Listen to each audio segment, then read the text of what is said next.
These cops came, they didn't care.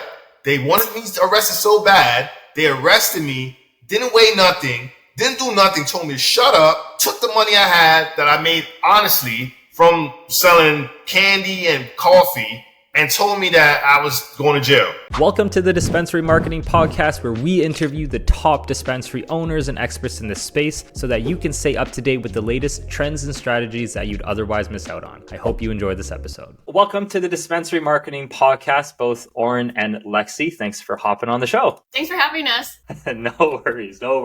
Okay, so you guys are located in New York. You have two locations, one in Manhattan and one in Yonkers. Why don't you tell us a little bit about, how'd that get started?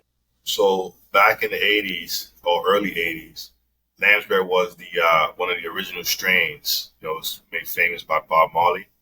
And it was also a word people used to name it like weed. Like, you know, Lambsberry, like that was actual. If you listen to like all the reggae songs from the 80s or even reggae in general, it says the name in almost all the songs.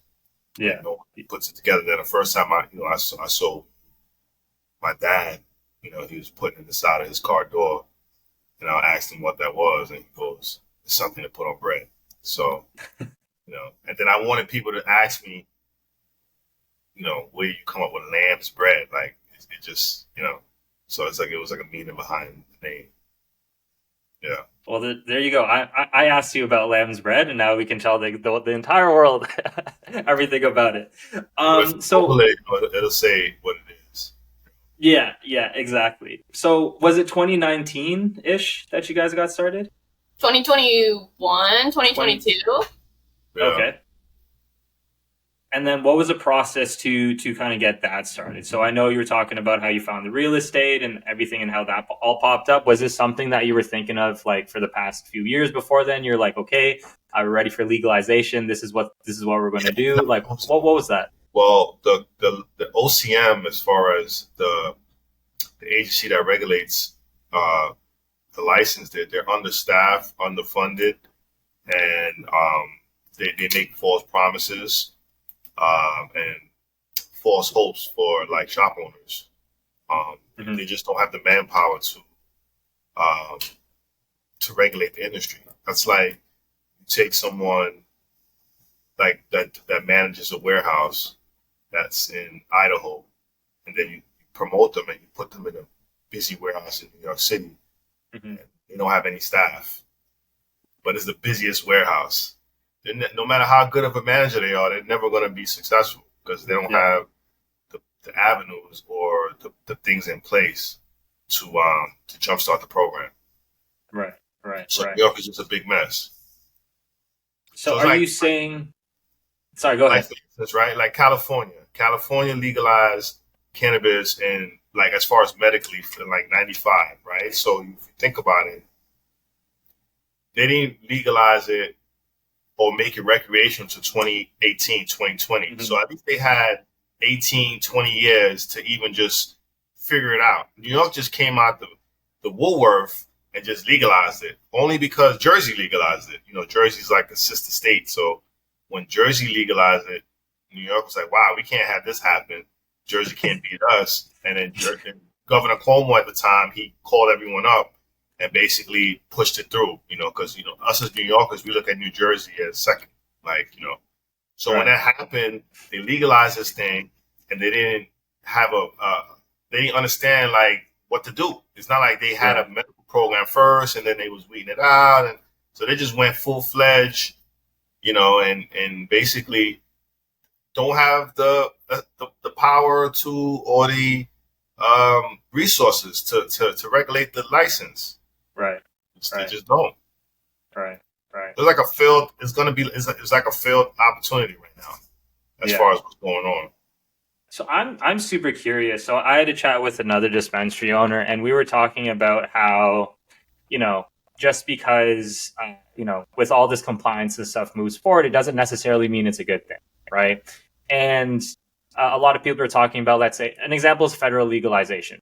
And the example that was being put forth was that like federal legalization, as it stands, everyone's like, yes, that's a fantastic idea. But then he brought up the kind of opposing kind of thought where okay, federal legalization comes. Does that mean now you're up against Amazon and Walmart and all these things, right? Like, what does that exactly mean? So you go from, let's say, a big fish in a small pond to a very, very tiny fish in a massive pond, right? So I'm very curious. So when you heard about, and this was like when everything started to get legalized, were you thinking that this was a positive thing? Were you like, yes, this is the greatest thing ever that New York's legalizing? Because obviously now you have a different kind of standpoint on that. But when it first started, were you like, yes, this is the best thing ever? Or did you also have your reservations about how they were rolling this out? Compensation, 3 ounces or less, no crime. You could gift it, you could give it to someone, you can't sell it. But then when you do that, right, like if you make weed legal, how are we getting it? Yep. How is it coming here? Like you're saying something's legal, right? So, so everyone ran with that for a minute. And then when I started to hear OCM, which is the Office of Cannabis Management, saying we're going to have licenses by 6 months or 8 months, I was like, that's a lie. There's no way they're going to be able to come up with a program that fast, especially just legalizing weed. It's just not possible. Yeah. It's just not possible. And then, so a lot of businesses pretty much, started to, okay, well, we're a business. We want to get into business. We can gift it. You can buy a coffee and we gift you this, or you buy a T-shirt, we gift you, because you said we can gift it, right? So what was happening is a lot of, businesses was trying to get in the game, and it was like a lot of these shops opening up. So what happened was, if you think about it, Governor Cuomo, he resigned. He had too many bitches, so he had to resign. Too many women coming forward saying, allegations about him. So he resigns, right? So the Governor Holcomb, she steps up and she says she's with the program and blase, which was a lie. So she created.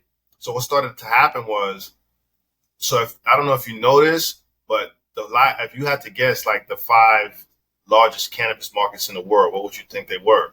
Like, what do you think? Like, as a whole, like it could be a state, like the Californias, the Colorados, that sort of thing. California's 5. You got Colorado's 5. You got Dubai's 4. You got Afghanistan. In the world. Wow. World. Okay, interesting. Yeah, I thought you meant states. No, all right, then. Only that's 5 in the world. Yeah. Then you have the world. Then you have Afghanistan, right? Really? 3. Yeah. And then you have India. Remember India, indica, right? Yeah. And you have Afghanistan, which is sativa. That's where it comes from. So you got India. India consumed 44 metric tons a year, right? So number 1, New York City. New York City consumes 88 metric tons, double the number 2. Yeah. Just the city, right?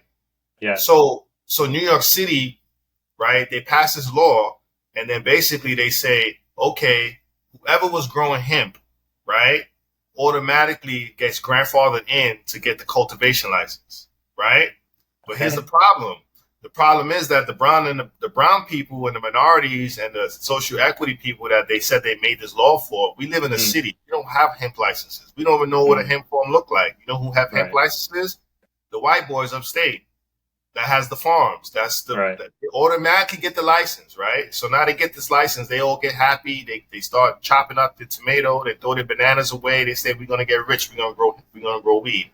They grow all this weed. They grow $1 billion worth of weed. Now, guess what? New York State came up with this. We're going to let the people that were arrested first get a chance to get the license, right? Guess what? That was a disaster, right? If you read like the laws and what they have to go through, they have to be like a pillar in the community. They have to be a public figure. They have to get taxes together. It was set up for them to fail. So now, out of all those people, I think they approved 22 people. So here's the problem. You got all these farmers now that got $1 billion worth of crop that they can't sell because they only can sell it to licensed shops, right? But there's no licensed shops because New York State didn't do what they were supposed to do. They didn't approve all the shops. So these farmers start complaining. So the governor, she creates something called like an anti-task force where she puts like the Department of Buildings, the Department of Health, the sheriff, and maybe a few other agencies together to go out to these so-called shops that's supposedly illegal and basically start, like cracking down, arresting, taking it. So they go and they start doing this massive crackdown on these shops because they think that the illegal shops or so-called illegal shops are messing with the farmers' money, right? So they start coming in and they start busting these shops and they're saying, oh, you don't have a license. And then you go, oh, really? There's no license. You can't apply for it. You go online, you look to apply for a license. It doesn't exist. So what are you guys talking about? So they start harassing everyone and trying to crack down. And everyone's like, wait, but there's no license. You can't even apply. You guys are saying license, but there's no license. So now, fast forward, they realized that all the raids that they did, which some of them were highly illegal. You can't come into a store and search a store without a search warrant. It was like none of it stuck. No fines really were connected. And this is just like in the New York City area. Sure. So that's what they did pretty much. So they started doing that. And then they said that, the portal, of course, opened. We applied. And once we applied, we had to get board approval, which we did. And it was a process. And they said they were going to give out the first approvals December 18th. It's March. Right. It's just a mess. So that's just in the city. Now, when I went out the city, I did pretty well in the city because, we sold food and coffee and stuff like that. And we got out the city limits and I went to Yonkers, which is like a little bit. We built this nice store, beautiful store. And that was just a whole other experience. That was racism 101. That was a total different experience where it was just racist cops and people in the area that just didn't want me there. They did everything from arrest me, said I had LSD, just try to pin me like as a bad person, try to get the landlord to evict me. They lost every time, and they're still continuing to, to do what they do. So that was just a whole other experience. In Yonkers, we never really opened like how we wanted to. And then it's like, you got the guy up the street has the same similar store. The guy next door to me has the same similar store. Well, I'm the only black guy on the block. So, they come mess with me and no one else. So that was just a total other experience. That's like a whole, probably another separate podcast. That's like a whole story with that one. Well, walk us through a little bit. Give us a little teaser. Walk us through what, the differences between, I guess, managing both of the stores and then, what the Yonkers experience was like compared to growing up in New York, right? Like, so you always hear the word minority. Like, I grew up in the Bronx and, I went to like Catholic school and, I was, big on, my parents were big on education, right? So I was like, kid, I was like, I got to go upstairs at 7. Like, I had to go wake. It was not missing school. It was like, you have to be dead to miss school. So right, I had so many perfect attendance awards. So you hear the word minority. So, growing up, I never really understood because I looked it up and I used to be like, minority? We're like the majority in this motherfucker. Like, it's only us. Yeah. So I didn't really understand until I got older and, became an adult and started traveling to realize, so I was a minority. So it was like, I never really experienced being discriminated against, until right now, to what happened. So I go, up to like a little outskirt out of New York City. And then I go there and I open up, I build the store, I open up. And, one day, I went to the store, so when I pulled up to the store, it's like, we in the Bronx, we have something called spider senses when we know something's wrong. So it just didn't seem right. So I pulled up to the store and, I just saw like a white guy there, he was just, and I got out the car. When I got out the car, I looked and I'm telling you, I thought I was El Chapo. Like they had vans, they had trailers, they had SWAT team, I'm talking about guns. I mean, and I'm like, so I'm looking like, they're like, oh, you the owner of the store? I said, yeah. They go, well, we have a warrant to search the store. So I'm like, I said, oh, okay. Well, at the time, when I see narcotics and TNT, where I'm from, it's like they're looking for cocaine, they're looking for a dead body, they're looking for like Or homicide, something. they're looking for like a crime. So I'm like, I say, oh, sure, you guys, we have a warrant to search your car. So I'm like, Did they? yeah. I said, what does the car have to do? What does my car have to do with anything? How do you guys even know my car? Like, I don't, So anyway, so I said, listen, no problem. I said, because I'm like, they're gonna come in, they're gonna see I have a few blunts, some weed, nothing illegal, no illegal amount of weed, just a legal amount. So I had some candy in there, some chocolate I was baking. So I open up the door, they come in, they start looking around, and they go, they get mad. They're like, so they start taking I had candy, and they started throwing it all in this one big bag, right? All the little, that had some weed there, which was my smokable weed. It was like, we just opened the store, like it was nothing illegal there.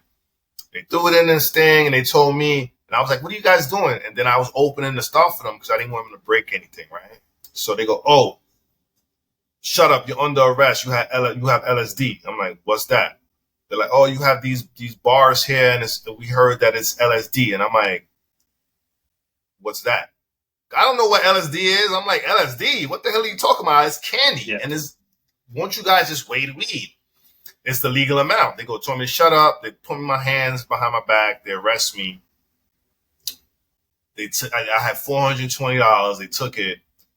And then they arrested me. So they put me in a car. I get in the car. So I go to one of the police officers. I'm like, y'all know this is some bullshit, right?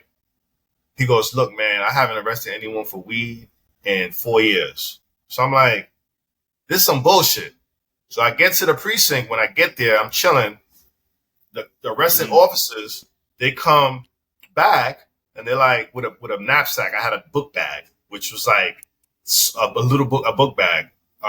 And I was like, oh, wow, you guys really had a big, huge bust. The narcotics department, you guys came and you guys really got one. You got a lot of money. You got a big, but you're arresting me saying I was selling weed, man. Are you serious? The narcotics TNT department, not even the Office of Cannabis Management. They couldn't even come for me with respect, right? I would have been mad if it was the Office of Cannabis Management. At least they'd have come in and regulate the license, right?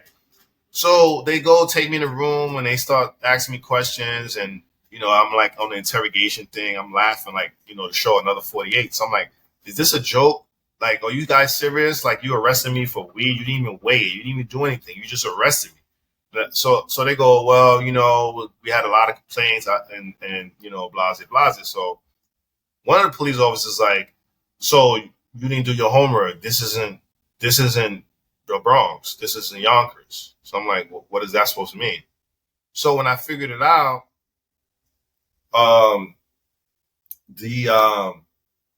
they were saying that because we have other stores in these locations. So he's basically telling me subliminally, like, you better not come up here with that. You didn't do your homework. Right? So now I go, okay, guys, you guys arrested me. Okay, fine, let me go. They're like, oh, you got to go through the system. So I said, I got to go through the system? You mean to tell me you guys, a prestigious narcotics department, don't have the pull to just let me leave, let me sign something and leave? You're going to make me go through the system? Like, what kind of power you guys have? You guys are the worst. So they leave. So the next day, I made it upon myself to get out of jail, right? When I got out of jail, I went and I opened up the store. Because they were telling me that I couldn't open. I'm like, well, you guys are not a court officer. You're a police officer. You're a peace officer. No, you don't. That's not your jurisdiction. So what they do next is they send my landlord a letter saying that I'm a nuisance in the community, that I have 3 violations. So let me just explain that real fast. Let's say you open a bar and you make a noise, and then I call the police. In New York State, the cops are coming. It's on record that you was too loud. So now as the owner, you get a certified letter saying, hey, you were a little too loud. We're going to give you 6 points. If you get another 12 points in a certain amount of period, we can have the commissioner condemn or close your business. Right? But they have to send you notice. They can't just assume you got it. So these dudes put a nuisance letter or variance letter on my door saying that I had 3 violations at one time, right? Meaning they said that I sold illegal drugs on one day. I sold illegal drugs on another day. And then the day that I got arrested, I sold illegal drugs. So what they were trying to do was trying to use the 18 points and say, well, now we're going to use the commissioner to kick you out. So basically, I looked that even up. That's what they used to get blacks out of neighborhoods back in the day, right, in this town. So even in Yonkers-town, if you look up Yonkers, it was an all-white town. It's all racist people. They're all racist, all of them. Okay, so now I go to court. So now my landlord, she starts to get greedy because now when she was trying to evict me, her lawyer is friends with the Yonkers Police Department. So her lawyer was trying to play both sides of the fence because I'm thinking like when she asked me, I was like, her name, the company's One Source. I'm like, so why didn't you tell them, look, this guy has a food license. Here you go. This guy has a hemp license. Here you go. Whatever he was doing, that problem has been vacated. He's not doing anything. But instead, the lawyer goes, don't tell the police officer, don't worry, I'm going to get him out. Then he goes to the landlord and says, then you can get the place back. And he fixed it up. He spent all the money on it, and you can re-rent it to someone else. But let me do what I got to do. So now they take me to court. So I go to court. So now I'm down. I get there. I get this eviction letter. So she's telling me just make the legal case go away and don't worry about the eviction. But she's just trying to rock me to sleep because what they're trying to do is the lawyer's trying to move up the civil case because he doesn't have to prove that I was guilty, just that I had illegal drugs. And then they could evict me. So now I go to court and, I'm like looking down like, damn, I can't believe this is happening. So the judge goes to me, you can go outside with the lawyer. And when you go outside with the lawyer, y'all can work it out first. So I'm thinking, he's a lawyer. He went to law school. He's like a reasonable guy. He's smart. I want to be a lawyer. He's ethical. I go outside with this guy, and the first thing he does is he looks at me and he comes close and he goes, when are you getting out? I'm like, so immediately, my whole back to my Bronx grow up. I immediately developed this big shield. Like, what are you talking about? Oh, you were selling a lot of drugs. I see it right here on the paper. You was doing this. You had LSD. I said, you're an attorney, right? Those are alleged charges. Those are pending charges. Because every time I was going to court, right, they were telling me to push it back. That's because they all in cahoots. Because the district attorney is not going to prosecute me for some bullshit, but she'll give them time, right? So the lawyer, how the whole buddy court system works was courting the DA to buy time to push up the civil suit.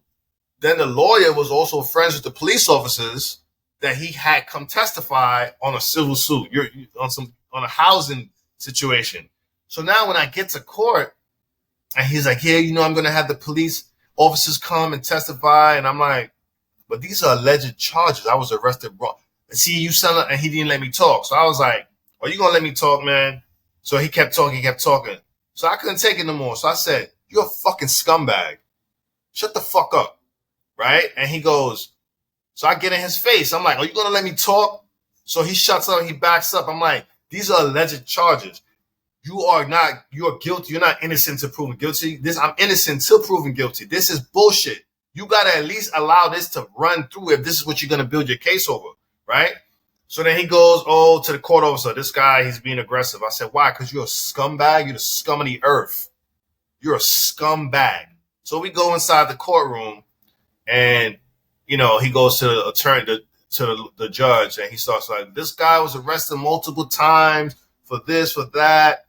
We're asking for the keys, a handover. We want him to hand us the property. So the judge was like, do you understand what that means? I'm like, yeah, I would want them to hand me the property if I spent $200,000 fixing a piece of shit up. That they had a piece of shit. Now they want the property back. First of all, these are alleged charges. Secondly, I didn't even get arrested 3 times, and the dates are wrong. This guy is just a money-hungry lawyer. So the judge is like, okay, we're going to go to trial. So we come back, we go to trial. I come to trial by myself. The lawyer sees me. He's with the police officer. The landlord is there. The landlord is there, right? Like, she's there. So they go, you don't have a lawyer? I'm like, no, I don't need a lawyer. So now this lawyer is serving me paperwork, right, for this case. I end up getting the disposition 5 days before that. So I'm like, he's so stupid that he's still trying to get me, sue me, or try to evict me on charges that's been dismissed. Mm. So I stood quiet. So we went to court. I had the disposition paper on me. We walked into court. When we walked into court, the lawyers were there. The cops were there. They were like, oh, Mr. Ennis, what's up? How you doing? I'm like, hey, what's up? What's going on? So I'm standing right there. So they're like, well, could you give us a moment? I'm like, no. Like, I'm not, what do you mean a moment? Like, can you give us some privacy? I'm not giving you no privacy. There's no law against that. I'm like, so they start walking. So I start walking with them. I'm like, I'm just being a nuisance, right? So I'm like, you guys, this is wrong. This is bullshit. So anyway, we go into court and the lawyer, started talking about my LSD, and I had this huge book bag and I had all these drugs and I was selling a lot of illegal drugs. And then he called the cops in to testify against me. Cops came in. Nah, I got this disposition. They don't know nothing. Oh, he had a lot of drugs. We went into the store and we confiscated it. We believed he had LSD and this. So now I get a chance to be my own lawyer. This is like some movie shit. So remind you, this is a housing court. This is not even like, so the court officers, all they hear is drugs and lamb's bread, and they see police in there. So they're excited. Everyone's like, the judge is like, so the police coming in and the police was testifying. So the police like he had drugs. So then it dawned to me, the lawyer was just trying to tie in to have the cops testify saying they saw illegal drugs. So I just was like, okay, fine. So I went to the police officer. I was like, so you're an expert? He goes, yes, I'm an expert. I said, what defines an expert? He was like, I've been in the field 13 years. I've had run-ins with numerous people. I've had, the gun shots. I've been training. So I said, okay, no problem. So let me ask you a question. When you came into my store and you confiscated marijuana, right? Did you weigh it? He goes, no. I said, oh, so you just assumed that it was illegal.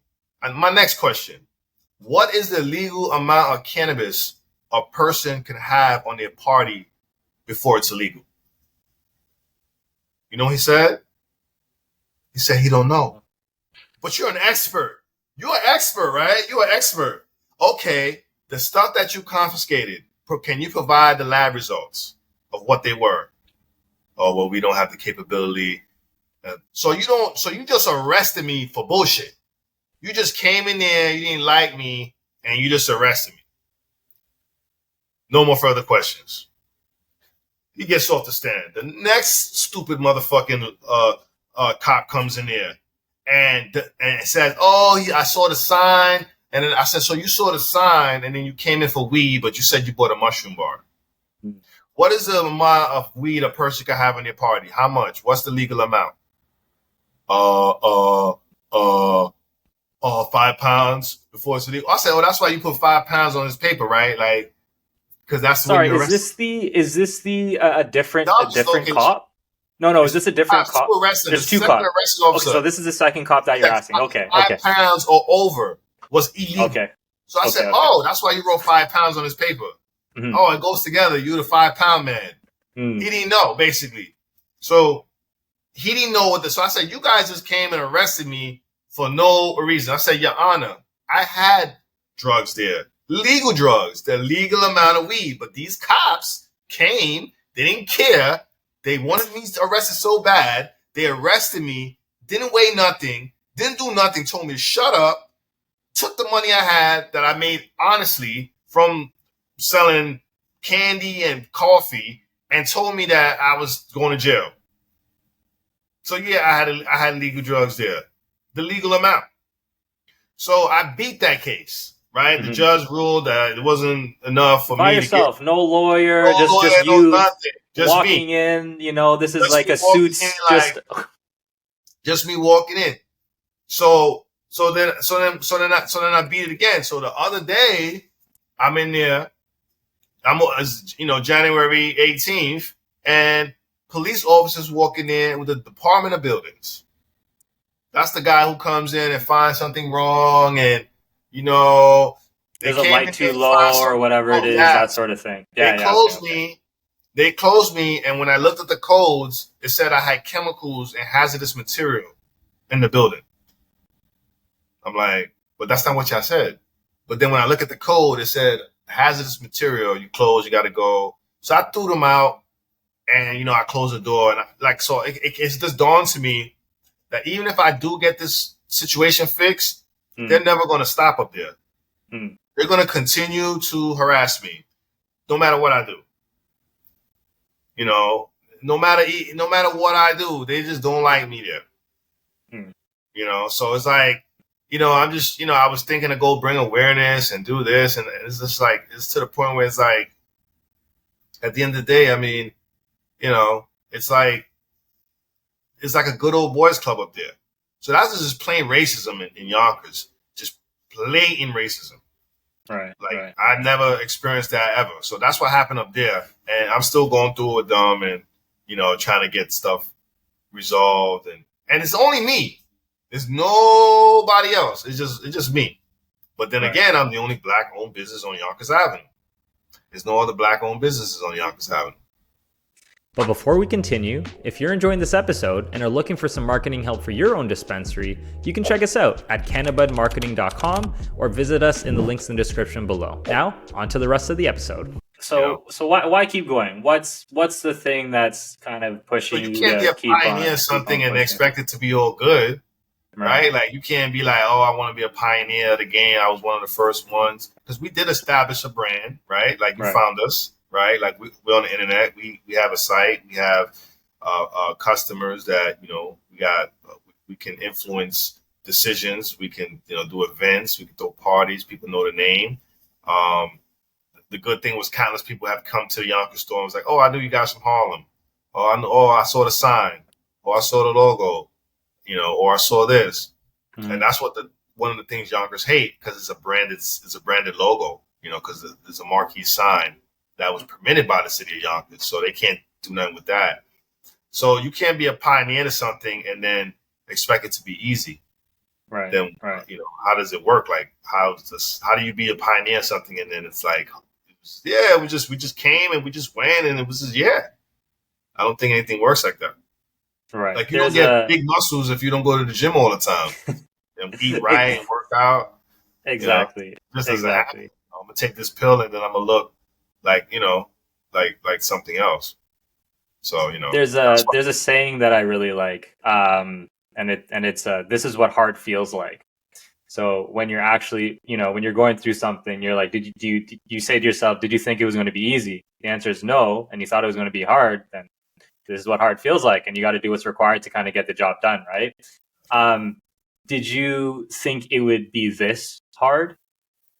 I didn't think I was going to experience racism like that, like blatant racism, by white cops right outside of the city of Yonkers. Like, I didn't feel like, you know what I'm saying? Like, if you're going to come mess with me, mess with everybody else. Like, you're singling me out because y'all don't like me because my store is better than y'all store. So that's how you know when racism exists, right? Like, when you work at a job and then you get promoted to upper management, and you're in upper management, you're the only colored person, everyone looking around is just don't like you because you're colored.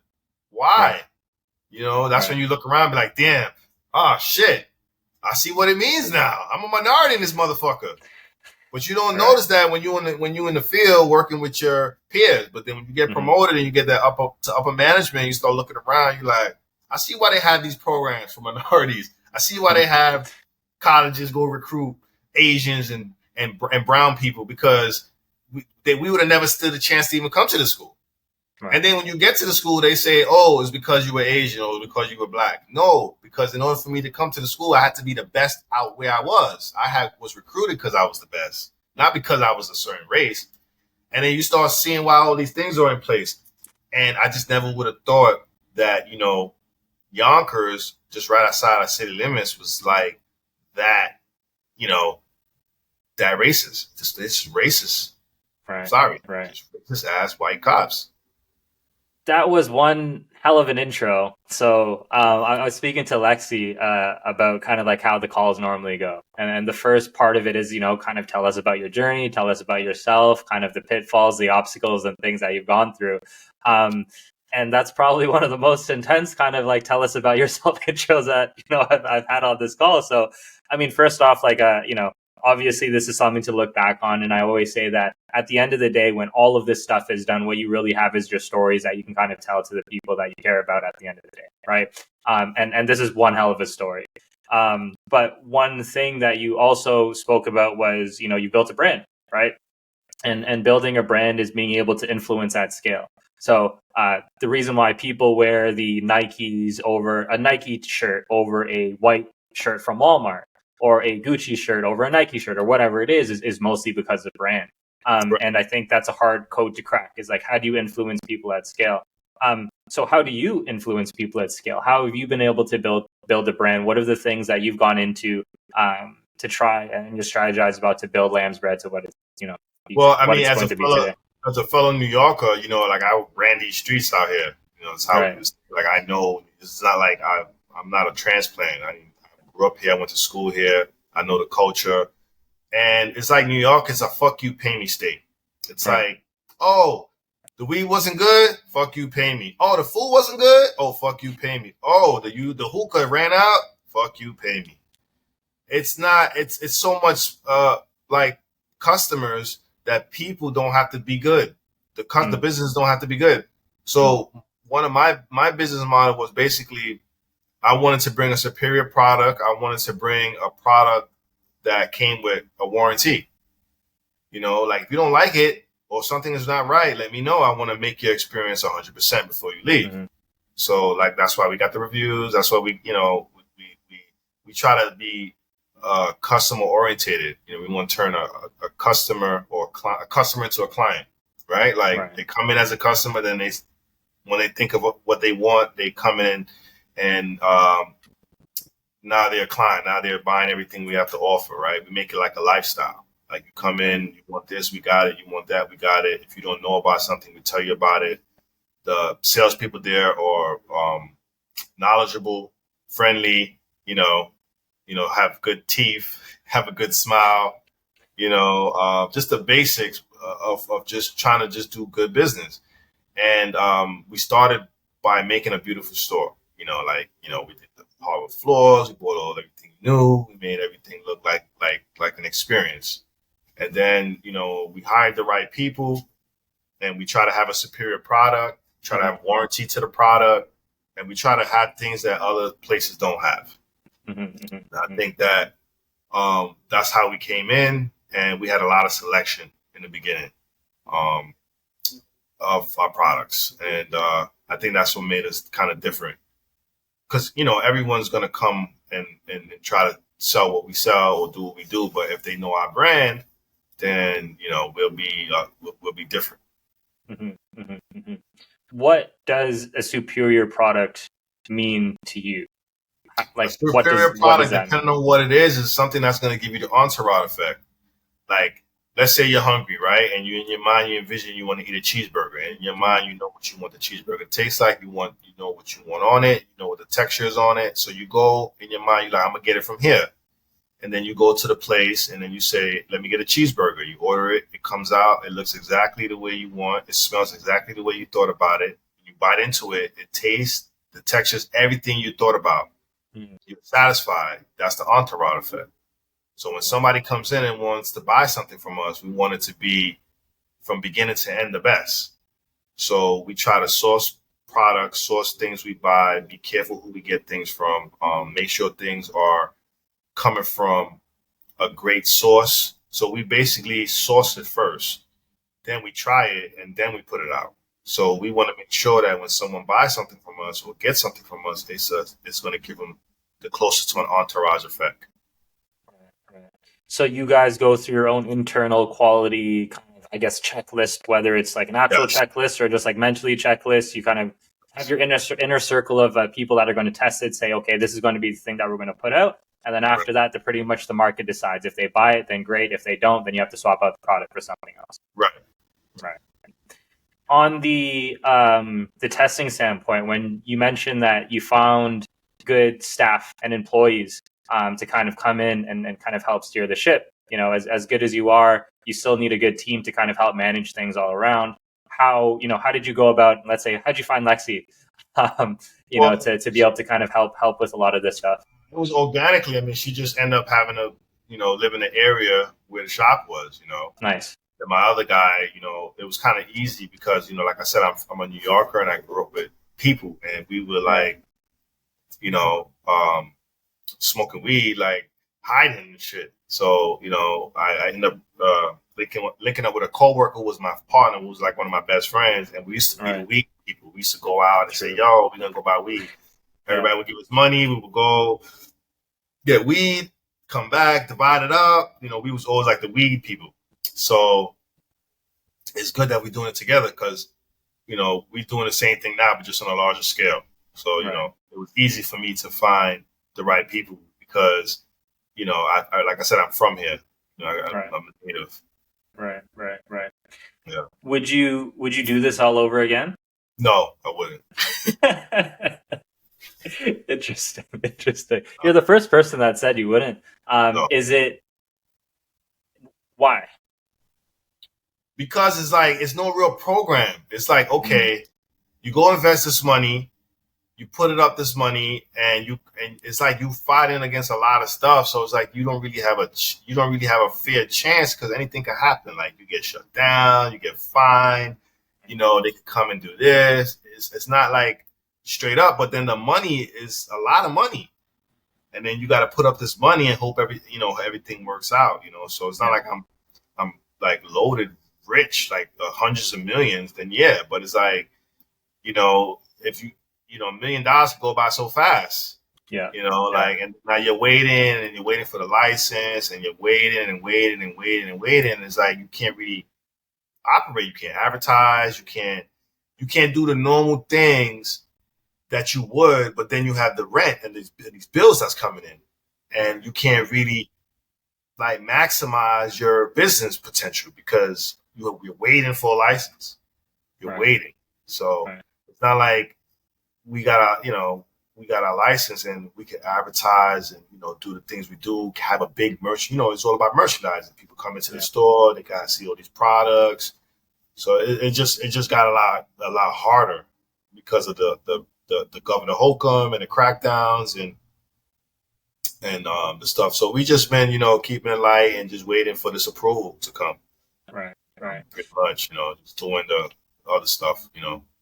I feel as though as entrepreneurs, we try and kind of take the world in our own hands, bend reality to our will to kind of, get the result that we want, right? Do what's required, kind of as we were speaking before. And it seems more and more as I'm interviewing more people that there is just some uncontrollables that, no matter how hard we kind of grind and work at and sleepless nights and have the right people and whatever it is, it just seems like the overwhelm of uncontrollables is the thing that's steering people more and more away from this business because, like you said, you can't advertise in specific ways. You have to wait for people to let you do specific things. You can't just go ahead and do it yourself.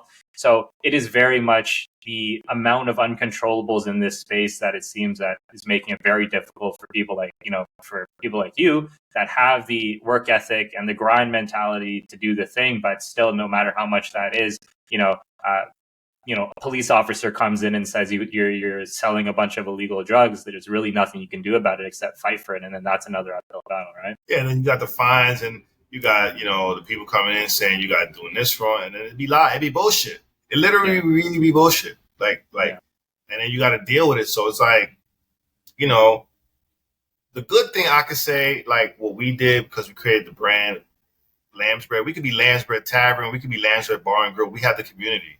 So they're going to come in, they're going to see what we have, and still do what we do and still buy what we have.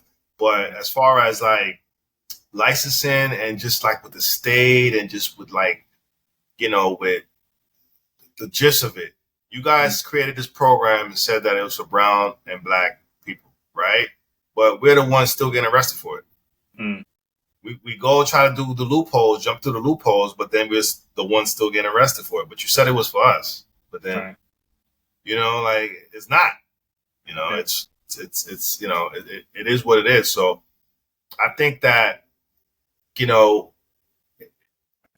don't, it's just too much people that's greedy. So everyone think from the top on down is a whole bunch of money in this and everyone's trying to get a piece of the pie and they don't want to make legislation just flow. Like just give everyone a license, just like hemp, and let us pay our taxes and let the people who's going to survive and people who are not. Yeah. Why is it such a big deal? Like the alcohol license. What's the problem? You give an alcohol license, why you can't give, so it's like they just don't know how they're going to tax it and how they're going to make money. And it's going to take about 5 years for I think, for New York to even, because they have no clue. They don't know, it's a number one market and they don't have the manpower or the budgeting to even, like make it happen. So what's next in store for you then over the next coming months, weeks, years? I mean, or whatever time scale that you'd like to evaluate. So we're just trying to see what our customers want, know our customers better, service our customers better. Maybe try to go like to more like an online aspect. And we're just pretty much waiting for this. Because it's like, it's but so far you're going to go without a license in anything, right? Like you could be a doctor and not have a license. You could do a few patients on the low, right? Like you may go and your cousin. But if you like want to get an office and a place, you can't pull up, rent a building, put your doctor on there, and then you got no license, right? Like they're going to come in on you, right? Like, okay, I like that one. Okay, yeah. But so far you're going to go. So I think we went where we. But so far, we have to have a license to operate the way we want to operate. I'm sorry. Sure. We can't.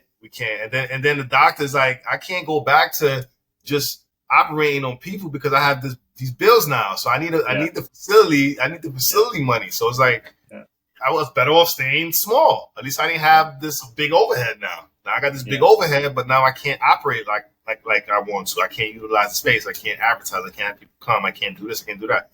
So I was better off being small time.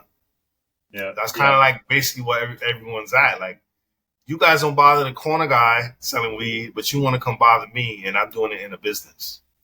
Yeah, But the guy in the corner, he's good. The bigger the guy, the bigger the back, then the bigger the target.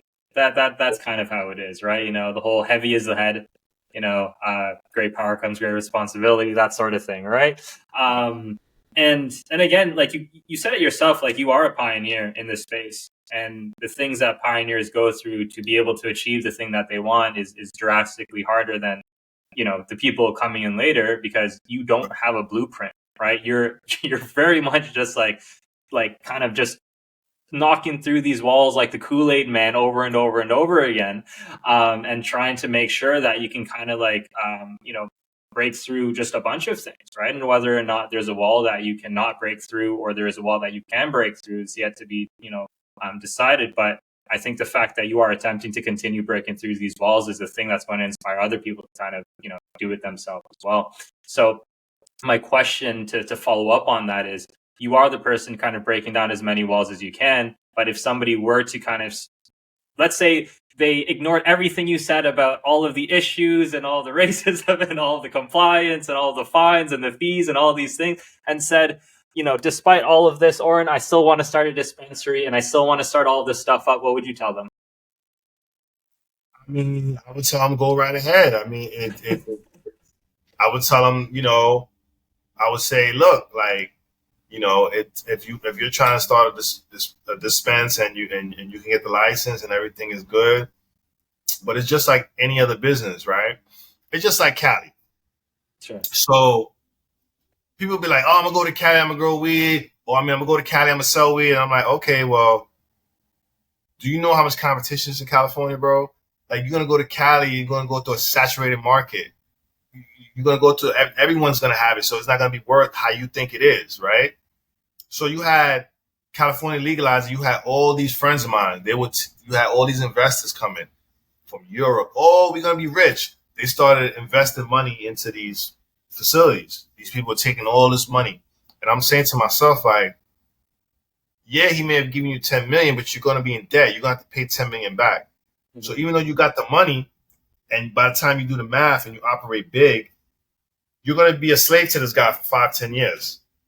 So I was like, just because you're coming into a business, you got to always remember it's mad competition.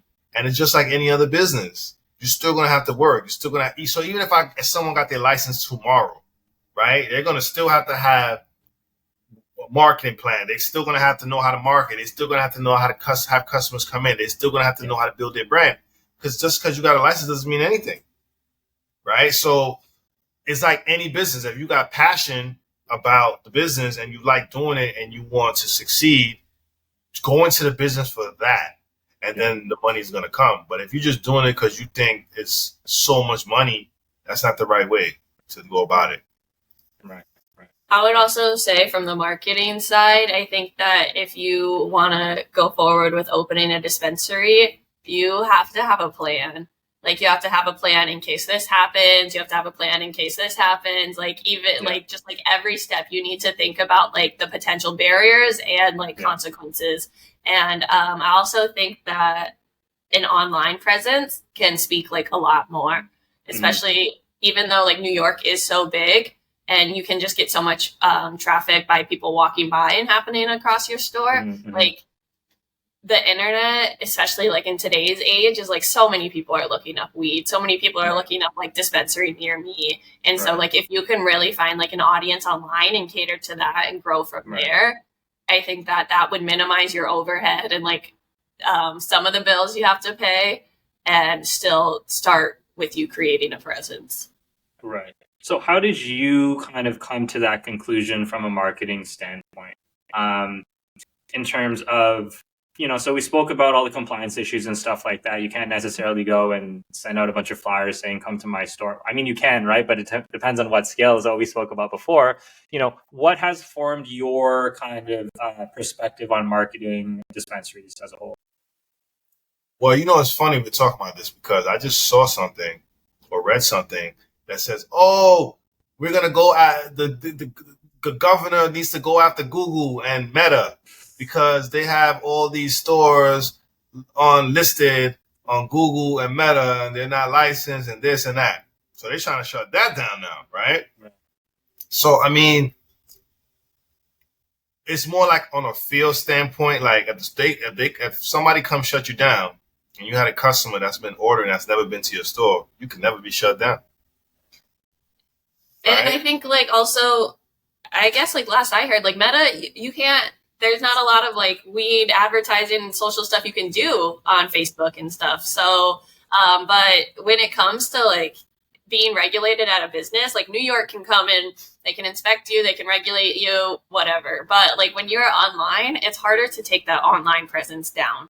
Like, of course you can report a page, but like in terms of like what a New York City agency can do, like they would have to go pretty far and like very specific to try to get like your website taken down, or like specifically something like your website. Yeah, specifically yours, without it being also like discriminatory or like profiling and targeted. So you want to have your online customers. To me, those, I always been saying it, those are the most important customers, because if you trust me enough to get products from me, like the old days, and I just show up, then it's like, if I got 1,000 of you come shut me down you can shut me down for whatever. You know what I'm saying? But if I have you and you're my online customer and you comfortable with seeing what I have, you don't know where I'm coming from. You just know you're getting your product, So I think that in this day and age, I think that is a good thing. But I mean, I don't know, man. I just seen a lot of these stores still open and they advertise it on Instagram. They're, and they're still, they haven't given the license out yet. So I don't know what this governor or what the state or what they're trying to do or what, but it's just not working. You know? Seems as though they're just like randomly picking, or maybe not randomly based on our conversation, but it seems as though they're haphazardly kind of picking people. The city is different. Yeah. But when you go outside the city, like to Yonkers, like what I did, and I just had to realize, like, these guys are never going to stop. Sure. Unless I actually have the license from the state, which can take, I don't know, another months, 8-9 months, another year. You know, and they're just never going to stop. They're going to always find a reason. You've seen the movies. What black guy wins against the cops? It doesn't end well. You know what I'm saying? Like, it's like, I can fight all I want. It's like, I'm not going to beat them. Right. Sorry, I don't think I'm going to beat the cops. They're going to come back. They've been back 4 times already. And not even a year. And I haven't even really open yet. Yeah, I'm still coming. Like, you know what I'm saying? So it's just really sad. And when I get past this and we get further on, I'm going to actually talk about this situation, you know, with the Yonkers PD. Like, I'm going to bring some awareness to it. But it's just right now, it's really much I could do right now, you know. But in the future, I'll make sure that they get what's coming to them. Yeah. I mean, look, we definitely need an update because I'm sure people who are listening, because this is very much just kind of like midway. We're leaving them on a cliffhanger, and then, you know, the story's still being written, and I think you guys should hop back on, you know, to have a little part 2 update to essentially what's going on, right? Back on with actual, you know, what happened and the officers' names, and, you know, let the world know who these scumbags are, like, because y'all just think y'all can just do whatever y'all want, and it just doesn't work like that. Right. So I close the store's closed right now as far as we just, you know, so it's like, it's like, okay, we'll wait and see what's going to happen. Right. You know? Where can people find you if they want to get in touch? They can go to our website, send us a message on Google. Google us, Lamb's Bread Cafe. We're all over Google. Lamb's Bread Dispensary. You know, you'll be able to find us. Our website is lambsbreaddispensary.com. Awesome. We also have an Instagram, and it's Lamb's Bread Cafe. Lamb's Bread Cafe is the Instagram? Perfect. Well, Orrin, Lexi, just want to say thank you very much. Lexi, I know we didn't get to chat a lot about, you know, some of the marketing stuff too, but again, we got to do a part 2 to kind of give an update about everything else that's going on in your guys' life, because I think this was an incredibly interesting call that we've done. Thank you for taking the time out of both of your days to hop on this episode. And until next time, I'll talk to you guys later. See you. Bye. Thank you for listening to this episode of the Dispensary Marketing Podcast. My name's Brandon Kwan, and I'm the founder of Cannabis Marketing, the #1 marketing agency of choice for dispensaries, both in the United States and in Canada. If you ever want to get in touch with me about any marketing strategies, tips, and tricks, I can definitely help you. Just go visit our website at cannabudmarketing.com. That's CANNABUD marketing.com, or just check the links in the description below. Until next time, talk to you later. Bye.